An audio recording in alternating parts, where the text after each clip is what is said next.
Hello everyone, today we are going to learn about the circulatory system. In today's video we are going to cover the anatomy of the heart, the circulation of blood from the heart and to the other parts of the body and from the other parts of the body to the heart, and then we are going to talk about depolarization and repolarization, and then how to write the ECG of the heart. Okay, first let's begin with what is circulation. What is the circulatory system? The circulatory system is the most important system in the body that is responsible for the transportation of nutrients and blood throughout the body. Okay, so the main organ of the circulatory system is the heart. The heart is a cone-shaped object whose major responsibility is pumping blood throughout the body. It beats 72 times in a minute and more than 2 to 3 billion times in a person's lifetime. So I have named the parts of a heart. This is the superior vena cava. The vena cavas. There are two veins called as superior vena cava and inferior vena cava. They are together referred to as vena cavae. They are the two major veins that bring deoxygenated blood, which is blood rich in oxygen. Blood which is poor in oxygen from all the other parts of the body to the heart. The superior vena cava brings blood from the top parts of the body to the heart, and the inferior vena cava brings the blood from the down parts of the body to the heart. Next, I have named the aorta. The aorta is the major artery that carries blood from the heart to the other parts of the body. Arteries carry blood away from the heart and veins carry blood towards the heart. So this is the main artery that carries blood away from the heart, the oxygenated blood rich in oxygen. So next I have named the four major chambers of the heart. This is the right auricle or the right atrium, left atrium, right ventricle and left ventricle. These are the four major parts of our heart. The auricles are the top parts of the heart, the top two chambers of the heart, which are smaller in size, and they receive blood. They don't do anything else. They just receive blood, and that's why their walls are very thin compared to the ventricles. The ventricles have thick walls around it, and they receive blood and pump blood. They receive and pump. So the atrium's only job is to receive and send blood down. The ventricles have to contract and push blood away from the heart. So this is the job of the auricles and the ventricles. Next we have the pulmonary vein. The pulmonary vein, and this is the pulmonary artery.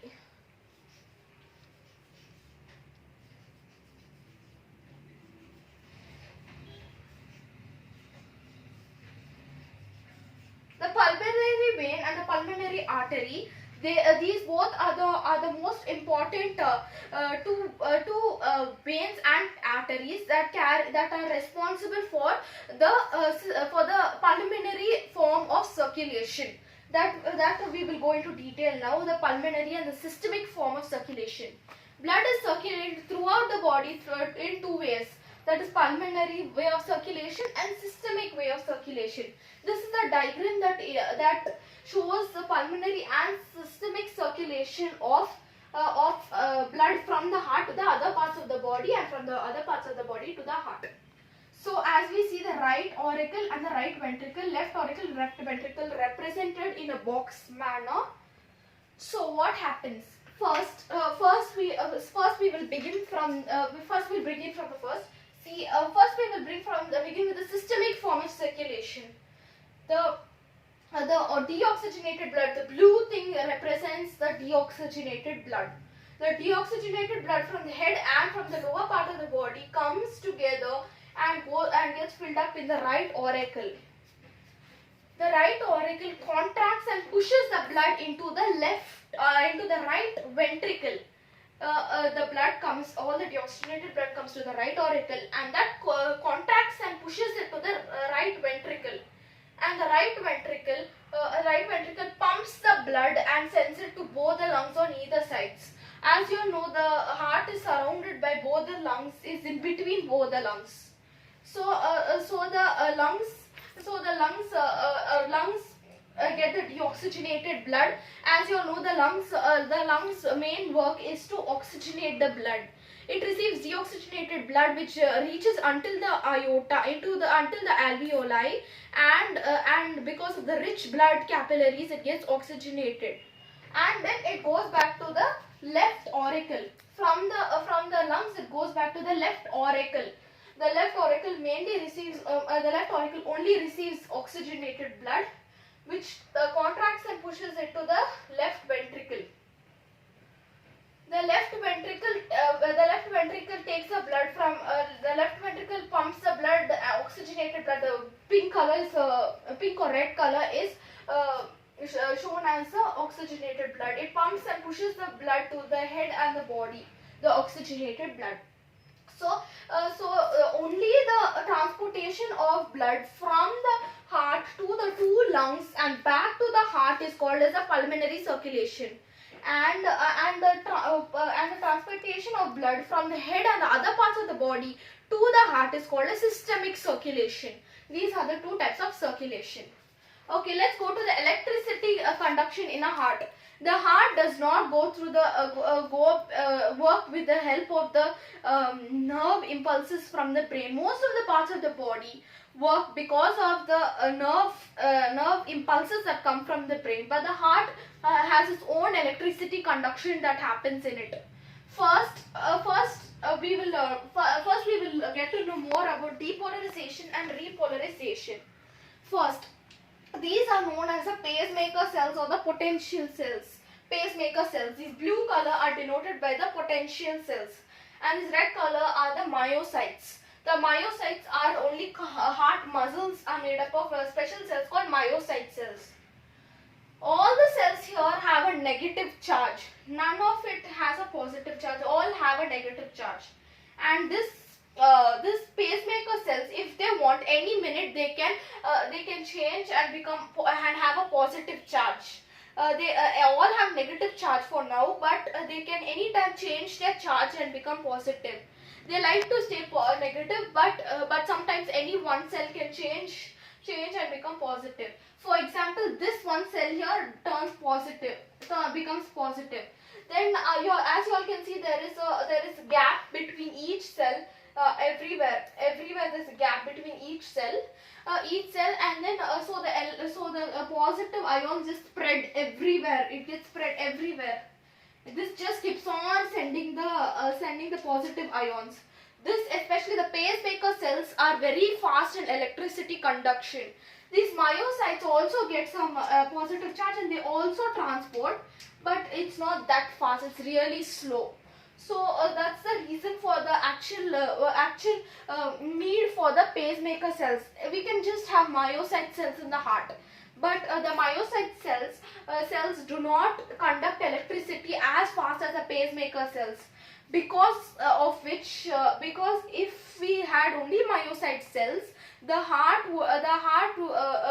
ventricles and the auricles would have contracted in one single time, which would have caused damage to the heart, because before the blood goes back to the atrium, the ventricle contracts, and this will cause disturbance in the heart, and it will cause a total shutdown of organs.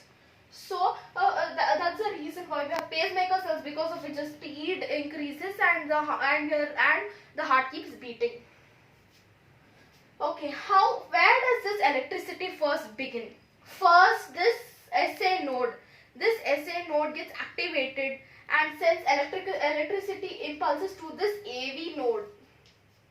I'll just name it.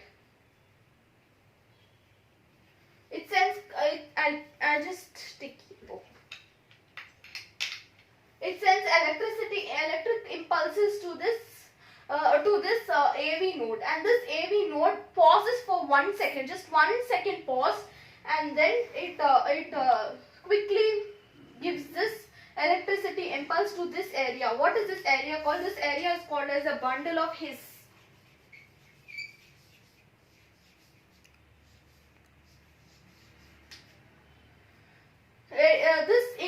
node sends electrical impulses to this region, which is known as the bundle of His. The bundle of His further divides into into the two bundles, another two bundles, and these two bundles separate in this place of the heart, and then it gives electricity to the entire ventricles.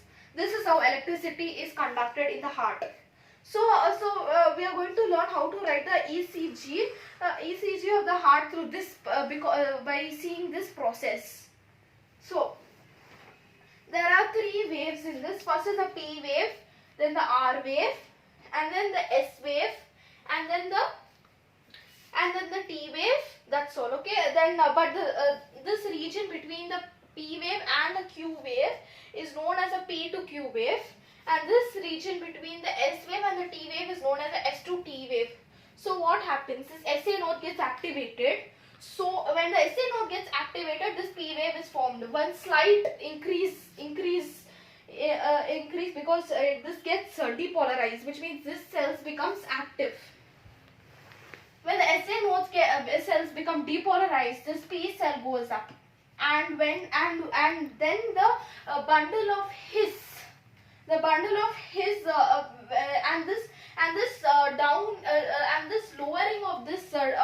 this lowering of the ECG is caused when the AV node pauses for some time. The AV node, I told you, the AV node pauses for some time and then sends electrical impulses to the bundle of His. So in that much time, this ECG goes down, and that is the Q wave.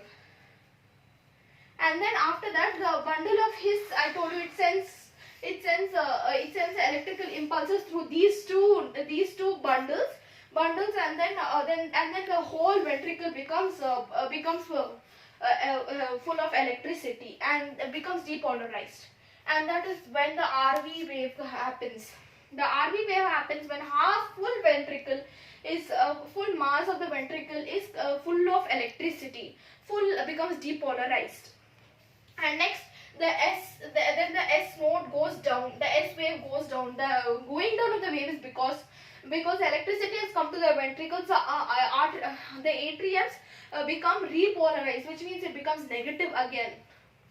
Because of that, S goes down, and then again there's a slight increase in the ECG wave, which is because of the ventricle contraction. Ventricle contracts to push blood outside the heart, and that is when it increases slightly because its electricity is pushed slightly to the atriums. And then the T wave is the and then we go to the T wave. It is a ventricular repolarization.